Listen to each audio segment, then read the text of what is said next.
Last month, committee meeting, we reported on early college, which has been one of our really successful programs to bring more of our K-12 students into college attendance and to persist in college. We have been talking about the day when we expect a high school student to graduate with an Associate of Arts degree, and we had all thought this would be next spring.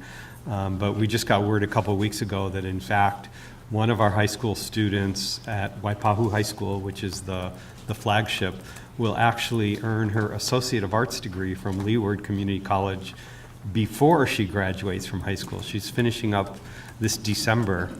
And this is, well, she still has to pass, but since she's an honor roll student, Dean's List, she's likely to do so. But this is particularly inspiring. This is Rovi de Paisa, and we'll say a little more, but she's a 2012 immigrant from the Philippines who did not speak English when she arrived here. So it's pretty amazing, and I'm sure we will have more inspiring stories when we have the rest of her cohort finish up in the spring.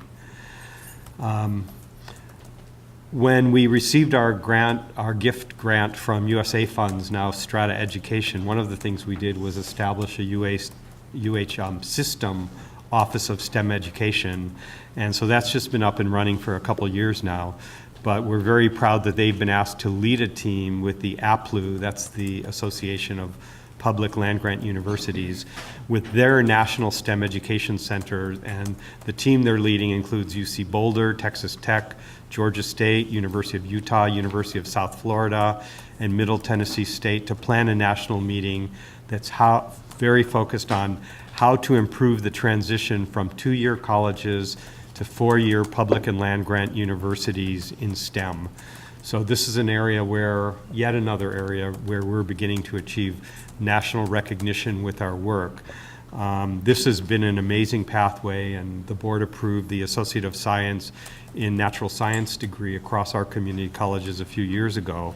While overall community college enrollment, as at most of the system except for West Oahu, has been decreasing, the enrollment in this STEM program, the ASNS, as well as the AS degrees in STEM, those have been increasing.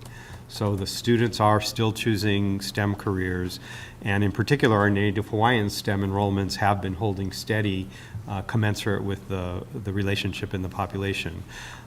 Federal grants as well as gifts have been huge in this, so we now have a proposal into NSF for a geoscience-focused pathway program. And we also have a proposal in to host the National Tribal Colleges and University, affectionately called TCUP, the leaders here on Oahu early in the spring. So we'll see if, once again, we have a way to show our leadership in these important areas. On a related proposal, one near and dear to all of our hearts, I think, I'm very happy to report that Cancer Center Director Randy Holcomb has submitted our proposal for the P30 grant, aka renewal of our designation by the National Cancer Institute as a center. We're planning a full update on that, so this is a teaser for the next R&I committee meeting. Stay tuned and you can learn more about the whole proposal. The time frame is we get a site visit from the team at the end of January, and since I'm an optimist, I will say we expect the announcement of our renewal to come around late spring or so. One of our Accelerate UH, that's our accelerator program that started by Vice President Sirmos soon after he came into his job. One of our teams was just accepted to the Dubai Future Accelerators program. I know that doesn't sound all that cool, but this is one of the foremost accelerator programs in the world. They are now there, in fact. It's a nine-week program, and the competition is fierce because of the number of investors and venture capitalists who go there. A couple of recent graduates, this is the third cohort, a couple of recent graduates are Uber, some of you may have heard of that company, and also the, I don't know if they'll make it, but Hyperloop One. This is the tube that will transport people and cargo at 600 or 700 miles per hour. So our company is called IoTwit. The IoT is for Internet of Things, and it's a startup out of our Renewable Energy Design Lab in Engineering at UH Manoa, and they have developed a novel encryption scheme that has a reduced requirement for computing and energy so that it can provide fast, secure, scalable communications among devices. So that's the Internet of Things idea of it. Sensors to enhance cybersecurity across a wide variety of application domains, like power grids, water, sewage, utilities, sensors, and it can get built into microchips, cameras, phones, and all kinds of applications. So we're looking forward to hopefully great things, but of course not every startup works, or it wouldn't be such an adventure.